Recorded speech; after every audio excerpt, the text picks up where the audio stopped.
শ্রীমদ্ ভগবদ গীতা প্রথম অধ্যায় অর্জুন বিষাদ যোগ।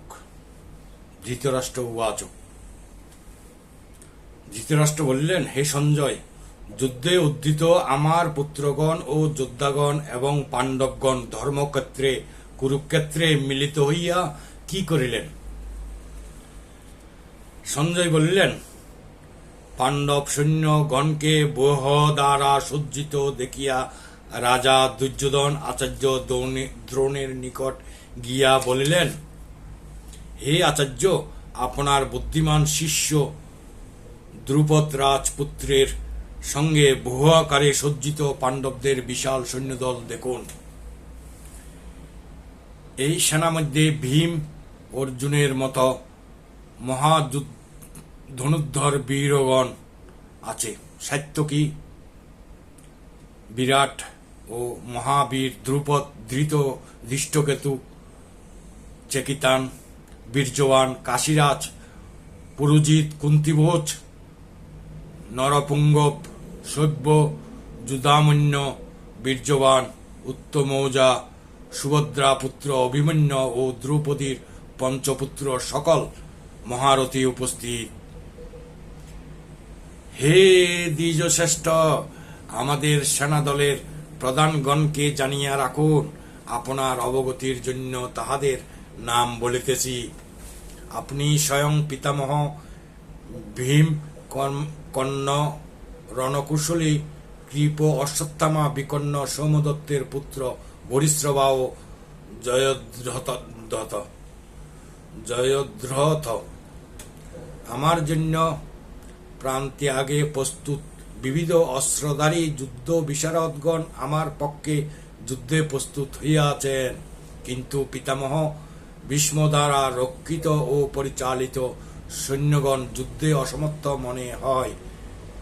ভীম কর্তৃক পরিচালিত ও রক্ষিত সৈন্যগণ যুদ্ধে সমর্থ বলিয়া মনে হয়।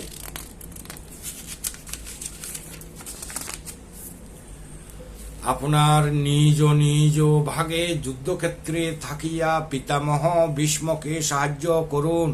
দুর্যোধনের কথায় মহাবীর পিতামহ ভীষ্ম সিংহনাদ করিয়া উচ্চস্বরে শঙ্খধ্বনি করিলেন।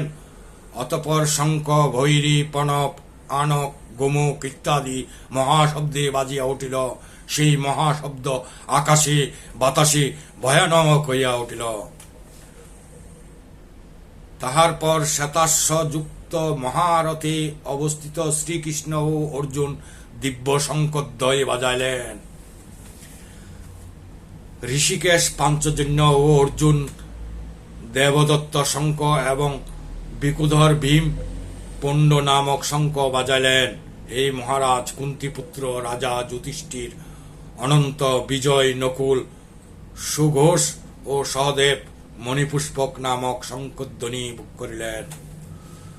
মহাধনুর্ধর কাশীরাজ, বীরশ্রেষ্ঠ শিখণ্ডী, ধৃষ্টদ্যুম্ন, বিরাট, অপরাজেয়, সাত্যকী, দ্রুপদরাজ ও দ্রৌপদীর পুত্রগণ, সুভদ্রার পুত্র শ্রেষ্ঠ অভিমন্যু, ইহারা সকলে পৃথক পৃথক শঙ্খধ্বনি করিলেন। সেই মহাশব্দ আকাশ ও পৃথিবী প্রতিধ্বনিত করিয়া আপনার পুত্রদের হৃদয় বিদীর্ণ করিল।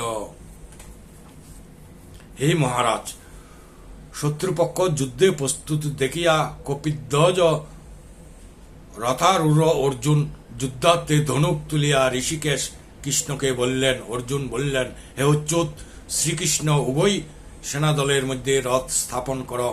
কাহাদের সহিত যুদ্ধ করিতে হইবে? দুর্বুদ্ধির দুর্যোধনের পক্ষে যাহারা যুদ্ধে প্রস্তুত, তাহাদের একবার দর্শন করি।